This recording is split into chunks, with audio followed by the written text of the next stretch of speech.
This soap is underrated. Disclaimer, hindi pa ako member ng Front Row, okay?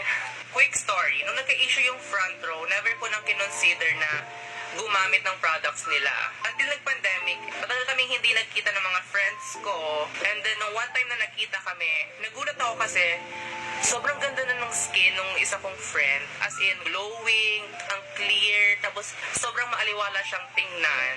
Kaya syempre, since inggitera ako, tinanong ko kung ano yung ginagamit niya. And ang ginagamit niya daw is yung Front Row number 3. So, since inggitera ako, nag-try din ako. It's effective, guys. But, na-trigger niya yung back ni ko and yung mga pimples ko dito sa shoulder. Yung number 3 kasi is orange ang kanyang color.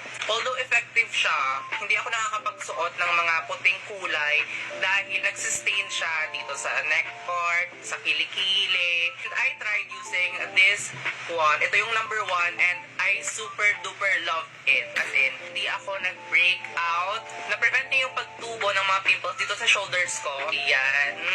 I've been using this for 6 months na. Hindi naman ata halatang gustong-gusto ko tong sabon na to. And ito talaga guys yung secret ko. And ngayon, ito, i-reveal ko na siya. Compare ko siya doon sa Kagayako soap na trending ngayon. Kasi pareho silang may micro-peeling. It lightens your skin. It also clears out your face, your skin. And it prevents you from having pimples. So, kung gusto niyo siyang i-try, ilalagay ko yung link sa aking bio. Sobrang ganda talaga nito guys. Maganda talaga siya.